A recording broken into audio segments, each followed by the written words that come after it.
आज का हमारा टॉपिक है सुदूर संवेदन की आवश्यकता एवं उद्देश्य क्या है। आप सभी को मालूम है कि सुदूर संवेदन में हम बहुत दूर की चीजों का भी बिना छुए हम वहां पर जो है इंफॉर्मेशन प्राप्त करते हैं, उसे हम सुदूर संवेदन कहते हैं। और सुदूर संवेदन की जो स्टेजेज हैं और टेक्नोलॉजी है वो काफी उलझनों से भरी हुई है। हम देखते हैं कि फिर भी पूरे विश्व के अंदर जो बड़े बड़े देश हैं जिनके पास ये टेक्नोलॉजी है, वो पृथ्वी के चारों ओर चक्कर लगा करके पृथ्वी के सारे रिसोर्सेज के बारे में जानकारी हासिल लेना चाहते हैं।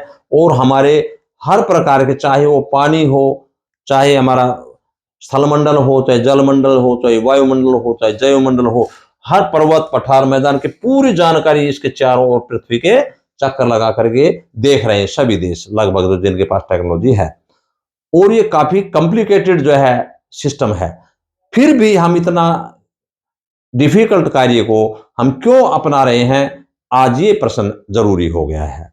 अब हम देखते हैं कि सबसे पहले हमारी जो समस्या है वो ये है कि हमारी जनसंख्या बड़ी तेजी से बढ़ती जा रही है, चाहे विश्व की हो चाहे हमारे भारत की हो। अब यहां एक देखेंगे वे, आप देखेंगे पूरे संसार की अगर जनसंख्या देखते हैं, ईसा से 5000 साल पहले हमारी जनसंख्या विश्व की टोटल जो है 50 लाख जनसंख्या थी।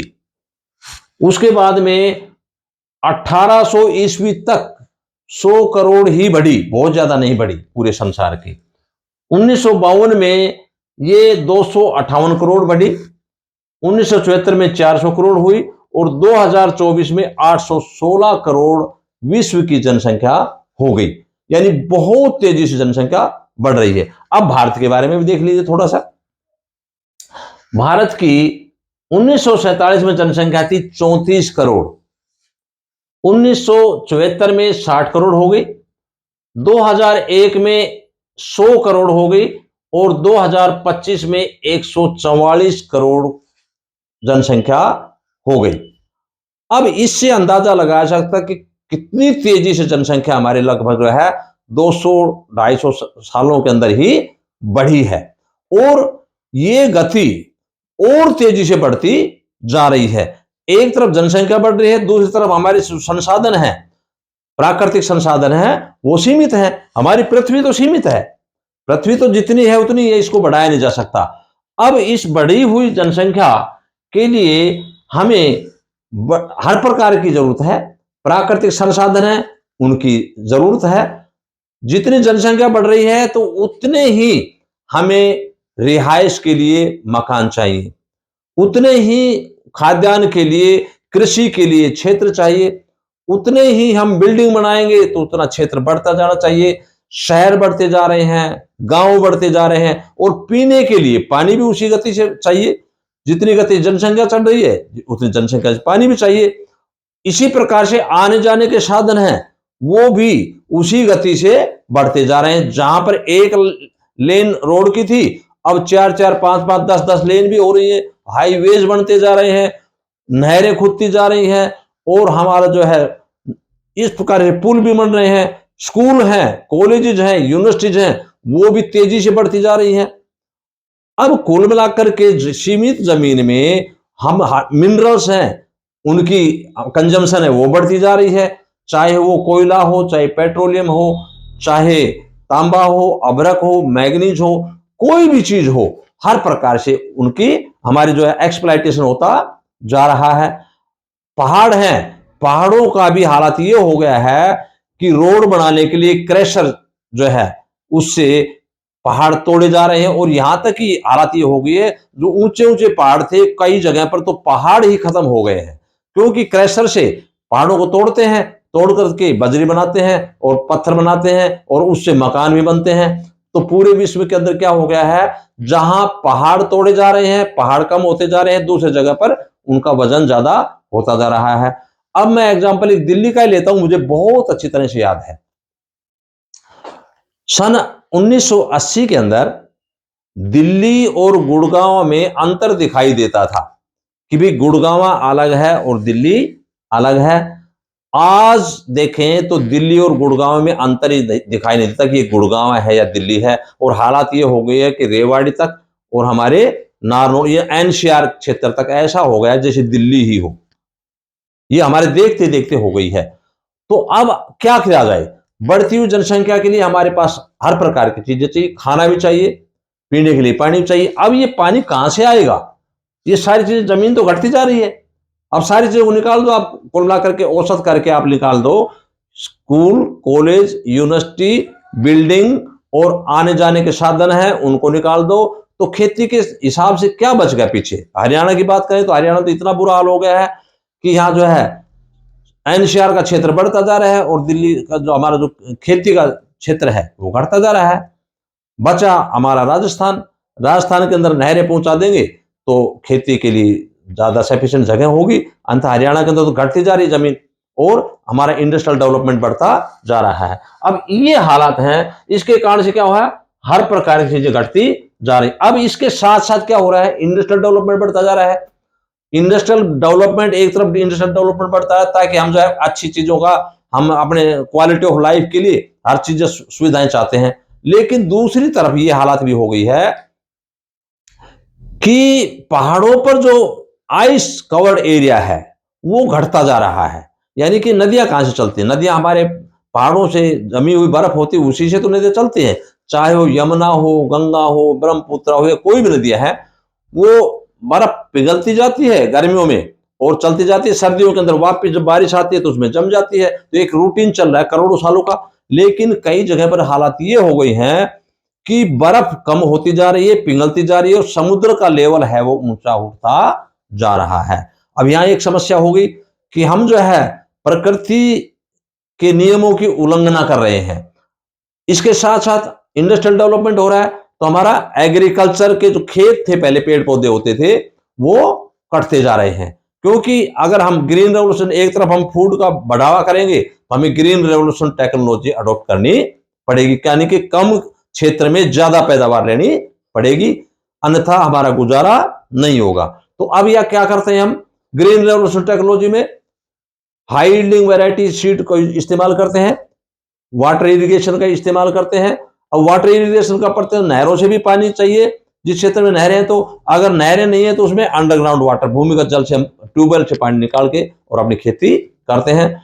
अब यहां समस्या दूसरी आ गई, पेड़ पौधे हम ट्रैक्टर चलाएंगे तो पेड़ पौधे कटेंगे।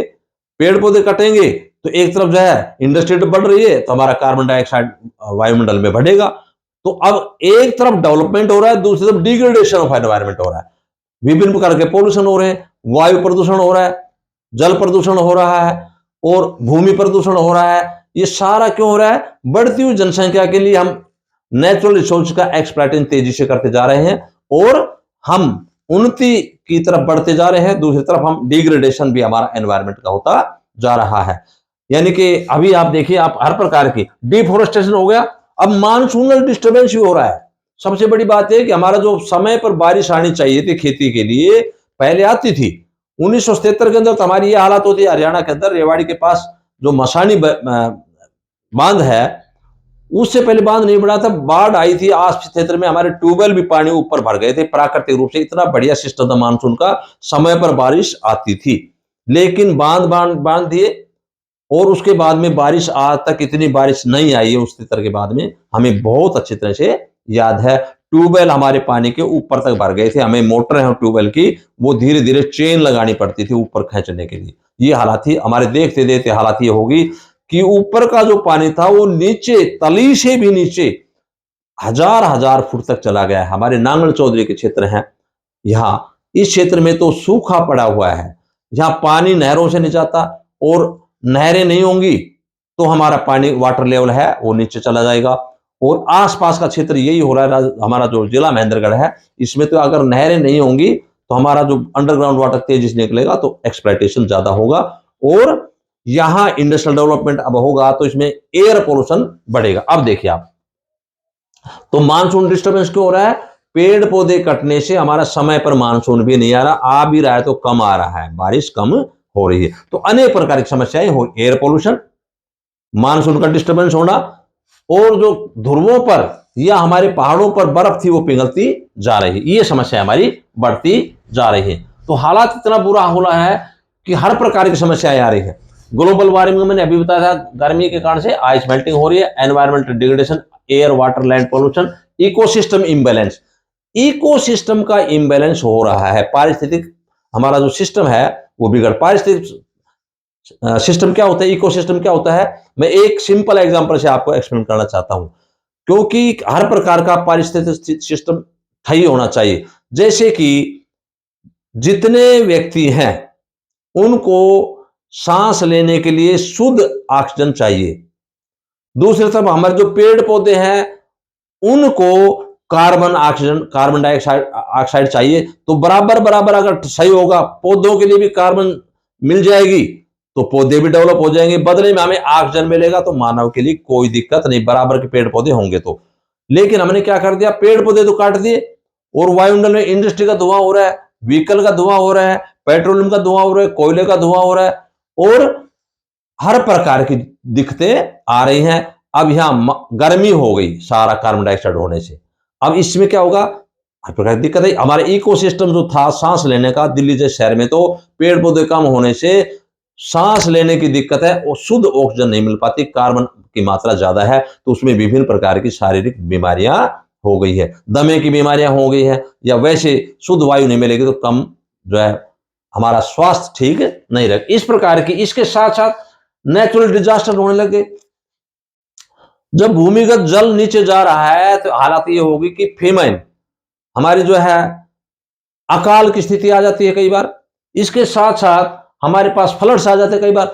कई बार क्या होता है, गर्मी के कारण से जब हमारा इकोसिस्टम बिगड़ रहा है तो गर्मी के कारण से बर्फ पिघल जाती है, तो नदी में पानी पिघल करके बड़ी तेजी से आता है, तेजी से आने से बाढ़ की स्थिति पैदा हो जाती है। अब बाढ़ की स्थिति पैदा हो जाती है, इसके साथ एक तरफ सूखे की स्थिति पैदा हो जाती है, इसके साथ साथ लैंडस्लाइड्स भी हो जाते हैं। सर्दी हमारा जो मानसून का समय होता है, जब बारिश आती है पहाड़ों के ऊपर, हिमालय जैसे क्षेत्र हैं उनमें बारिश के साथ साथ हमारे जो पहाड़ है वो सॉलिड नहीं है।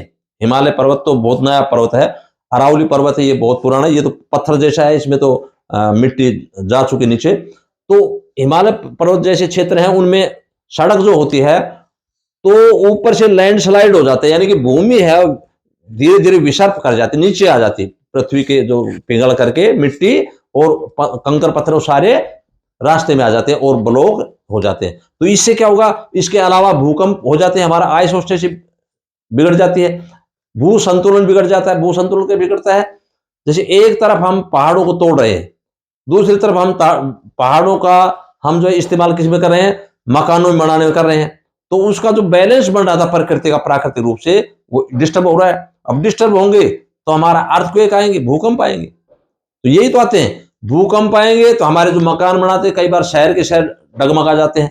तो अनेक प्रकार की जो है समस्याएं आ जाती, फॉरेस्ट फायर हो जाती हैं, वनों में आग लग जाती है। ये समस्याएं हैं, इतनी समस्याएं बढ़ती जा रही हैं कि अगर इनको नहीं रोका गया तो बहुत गंभीर जो है चेतावनी होगी विश्व के लिए।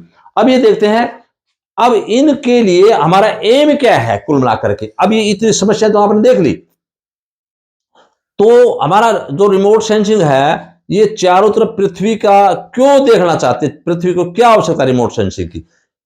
आप अब ये समस्या यही है कि एक तो ये है कि monitoring changes over time, population of the world. अब ये समय के अनुसार ये देखना है कि पहले क्या स्थिति थी, आज से 100 साल पहले क्या स्थिति थी, आज क्या स्थिति थी किसी भी चीज की, उन दोनों का अंतर देखना और भविष्य के अंदर देखना कि कोई समस्या बढ़ती जा रही है तो वो कैसे रोका जाए, तो मॉनिटरिंग करना, देख रेख करना। इसके साथ साथ जैसे मैंने बताया कि भाई पहले जो जनसंख्या थी हमारी 100 करोड़ थी और आज बढ़ करके 800 करोड़ से ज्यादा हो गई है। तो अब ये साथ साथ हमें पता चलेगा। इसके अलावा accessing inaccessible areas like polar region, dense forest, disaster zones. अब ऐसे स्थानों पर भी हमारे पास पहुंचा जाए, जनसंख्या बढ़ रही है तो हमारे पास जमीन कम है, तो हम ऐसे स्थानों पर भी पहुंचे जहां पर हमारी जो समस्याएं बढ़ने की संभावना है, जैसे जहां मानव नहीं पहुंच सकता, जैसे एंटार्क्टिका है, वहां मानव नहीं पहुंच सकता आसानी से, तो वहां ये देखना कि ऊपर जो ओजोन परत ढीली हो रही है, उसके कारण से गर्मी के कारण से बर्फ पिघल रही है और पिघल करके हमारा समुद्र बढ़ता जा रहा है। तो किस गति से बढ़ रहा है? अगर धीरे धीरे सारी बर्फ पिघल गई तो हमारा वाटर लेवल इतना ऊंचा हो जाएगा कि हमारे जो किनारे हैं, किनारों पर रहने वाले लोग हैं, वो पानी से भर जाएंगे और जो मकान बने हुए हैं दूर तक पानी फैल जाएगा और उससे समस्या पैदा हो जाएंगी। और इसलिए उसको कैसे रोका जाए, वापिस जो है उस बर्फ को जमाने के लिए हम क्या करें कि हम ऑक्सीजन वगैरह या पेड़ पौधे ज्यादा लगाएं, या हमारे व्हीकल वगैरह चल रहे हैं उनकी जगह और ऑप्शन अपनाएं। जैसे कि हम देखें कि आज जो है कार्बन के चालन से पेट्रोलियम का इस्तेमाल ज्यादा किया जा रहा है और हमारा जो है ये कोल का इस्तेमाल किया जा रहा है, तो उसको रोकने के लिए क्या करें, हम बिजली के व्हीकल चलाएं या सोलर सिस्टम का इस्तेमाल करें, ताकि ज्यादातर वायुमंडल में ग्लोबलाइजेशन के कारण से गर्मी ना हो, ग्लोबल वार्मिंग ना हो। और हमारा जो ओजोन परत है वो इसी कारण से होती है, ज्यादा गर्मी होने के कारण से ओजोन परत कट जाती है और सूर्य किरणें सीधी आती हैं। तो ये कारण है एक तो। और इसके अलावा पोलर रीजन में डेंस फॉरेस्ट है, बहुत ज्यादा गहरे जंगल है, हम उसमें नहीं जा सकते, तो उसमें ऊपर से हम रिमोट सेंसिंग से देखते हैं कि इसमें हम कैसे कितने जगह पर है, यहाँ पर क्या क्या चीजें हैं, बायोडायवर्सिटी के बारे में नॉलेज लेते हैं कि कहाँ पर फॉरेस्ट है कहाँ पर फॉरेस्ट नहीं है, उनकी कैलकुलेशन की जाए और जरूरत के अनुसार हम उसके अंदर चेंज करें, कम है तो उसमें और बढ़ाएं। इसी अलावा लैंड कवर मैपिंग, यानी कि अब ये देखें कि जनसंख्या तो बहुत तेजी बढ़ रही है, लेकिन उनकी सुविधा के लिए हम देखें कि जो बेकार की जमीन पड़ी हुई है उसके अंदर हम कैसे ठीक करके बढ़ती हुई जनसंख्या के फोडर की या फूड की, पशुओं के चारे के लिए फोडर की पूर्ति कैसे करें, ताकि वेस्ट लैंड है उसको भी सुधार करके बढ़ती हुई जनसंख्या की पूर्ति की जा सके। क्योंकि साइंस और टेक्नोलॉजी तो हमें ये तो बताती है कि हम अच्छी अच्छी चीजें कर सकते हैं, लेकिन खाने के लिए तो अनाज चाहिए, वो उसमें बगैर खेती के कहीं भी पैदा नहीं हो सकता।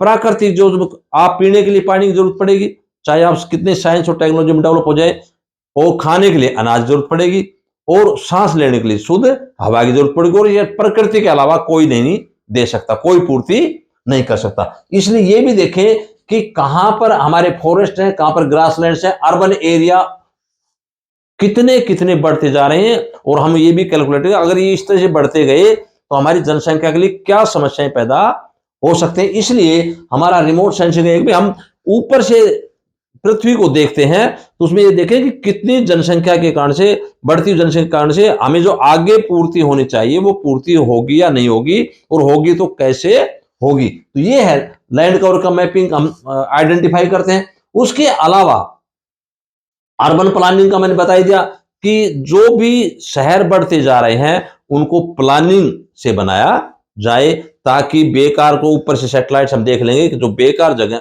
हमारे कॉलोनी बसा देते हैं वो गलत है, उसको सिस्टम से बसाया जाए, ताकि हम जमीन को बढ़ाने के लिए क्या करें, हम हर प्रकार से, जहां पहले एक मंजिला मकान बनाते थे, आज हमने अलाउ कर दिया 20-20 15 मंजिले मकान बनाते हैं, ताकि बढ़ती हुई जनसंख्या की पूर्ति मकानों की जा सके। यही तो कारण है और कोई कारण नहीं है। इसी के अलावा हम ये देखें कि क्लाइमेट चेंज स्टडीज की जाए, हमारे रिमोट से ये देखें भी क्लाइमेट में कितना चेंज आ रहा है, उसका मॉनिटरिंग किया जाए, ताकि हमें देखें कि क्लाइमेट चेंज के कारण क्या क्या समस्याएं आती हैं, और उनके समस्याओं के कारण से हमें उनको वापस दोबारा से कैसे हम उसको उसी स्थिति में ला सकते हैं। जैसे हम ये देखते हैं, जैसे हमें मॉनिटरिंग ग्लेशियल रिट्रीट, वापिस जो है हमारा सीवल राइज हो रहा है, वापिस हम उसको ठीक कैसे कर सकते हैं, बिल्कुल कर सकते हैं। जैसे कि मैं एग्जांपल बताता हूं, जैसे आज से हजारों साल पहले हमारा जो हिमालय पर्वत है उसकी बर्फ बिल्कुल काफी दूर तक फैली हुई थी, और हमारी जनसंख्या कम थी, पेड़ पौधे ज्यादा थे, तो वापिस हमारा जो है ना वो वहां जमाव होता था सर्दियों के अंदर, समय के अनुसार मानसून आती थी। अब दोबारा अगर करेंगे तो यही सिस्टम है कि हम उनके जो बढ़ती हुई कार्बन डाइऑक्साइड उसको रोका जाए, और उसको रोकने के लिए साइंस और टेक्नोलॉजी का इस्तेमाल यही करेंगे कि सोलर सिस्टम का इस्तेमाल करें, बिजली का इस्तेमाल करें, और फॉरेस्ट जो है उसको बढ़ाया जाए। बढ़ाएंगे तो वापिस जो है मानसून प्रॉपर वे से आ जाएगी, ठंड प्रॉपर वे से होगी, तो बर्फ वापिस उसी स्थान पर जमा हो जाएगी, और सिस्टम जो नेचुरल वे से इकोसिस्टम वो बराबर बनता चला जाएगा, और वापिस हम उसी स्थिति को प्राप्त कर सकते हैं। जो वाटर लेवल पिघलने के कारण से होता है वो वापस बर्फ पिघलेगी नहीं, बल्कि हमारे हिमालय पर्वत या पर्वतीय क्षेत्रों में वापस जमा हो जाएगी। लेकिन ये इतना आसान नहीं है। इसी के अलावा चेंजेस इन वेदर पैटर्न्स, आज हमारे मौसम में बड़े बदलाव आ रहे हैं। आप देखते हैं इस साल तो भारत के अंदर हमने देखा, हरियाणा के अंदर पर्टिकुलर मैंने देखा है कि जलवायु में इतना परिवर्तन देखने को मिला कि जहां पर जनवरी फरवरी में बहुत ठंड होती थी, आज हमारी ठंड है ही नहीं। नॉर्मली रूप से हम जो है जैसे गर्मी का मौसम होता है इस तरह से हमारा मौसम बदल रहा है। अब ये मौसम बदलेगा तो इसके तो एक और समस्या आएगी। जहां सर्दी के अंदर जो गेहूं है या सरसों की फसल है वो तो सर्दी की फसल है, अगर यहाँ गर्मी बढ़ जाएगी तो कुछ समय के बाद में यहाँ गर्मी के कारण से वो फसलें बर्बाद हो जाएंगी और हमारा प्रोडक्शन घट जाएगा। तो क्लाइमेटिक चेंजेस से भी बड़े अलग जो है इसके प्रभाव देखने को मिलते हैं। इसलिए हमारा यह है कि हमारा रिमोट सेंसिंग बढ़ती हुई जनसंख्या की समस्याओं को देखने के लिए, निगरानी करने के लिए हम विभिन्न प्रकार से पृथ्वी के चारों ओर हम देखते हैं कि कहां पर हमारे रिसोर्सेज, प्राकृतिक रिसोर्सेज कितने कितने हैं, कितने खराब हो रहे हैं, उनको वापिस हम ठीक कर सकते हैं। कैसे करते हैं? बढ़ती हुई जनसंख्या की पूर्ति के लिए नेचुरल रिसोर्सेज का इस्तेमाल सही ढंग से करें। कुल मिलाकर के ये है। अब एग्जाम्पल तो अब समझ देखो टाइम क्या है। अब देखिए, अब यहां मैं एक एग्जांपल देना चाहता हूं। फॉर एग्जांपल हमारा जो फूड ग्रेन है सप्लाई तो कैसे बढ़ाएं, इसके लिए तो मैंने यही बता दिया भाई बढ़ाएं क्या, वापस जो सिस्टम को अपनाना पड़ेगा। अब हम ये कहें भाई हमारे पास फूड ग्रेन, हम टेक्नोलॉजी का ज्यादा इस्तेमाल करें, फूड ग्रेन पैदावार नहीं करें तो डेवलपमेंट कभी भी नहीं हो पाएगा।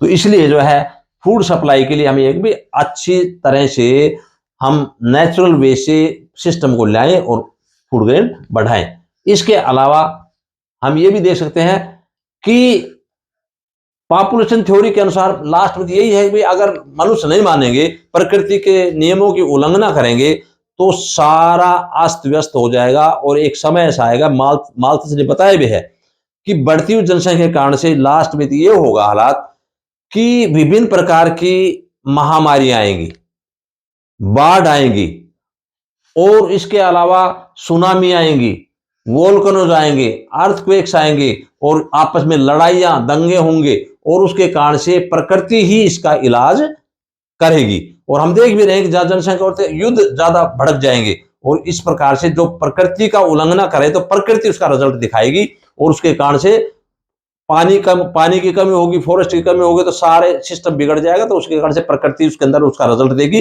विभिन्न प्रकार की महामारियों के कारण से लोग मरेंगे, और आपस में लड़ लड़ करके, पानी कमी होगी तो वहां पर लड़ लड़ कर मर जाएंगे, और आपस में युद्ध के कारण से लड़ाइयां होंगी और जनसंख्या कम हो जाएगी, और फिर वही सिस्टम पे हो जाएगा। लेकिन हमारा प्रयास है कि रिमोट सेंसिंग अपना कार्य कर रहा है, और बढ़ती हुई जनसंख्या को कम करना जरूरी हो गया है, अन्यथा बहुत समस्याएं बढ़ने को हो जाएंगी संसार में। Thank you.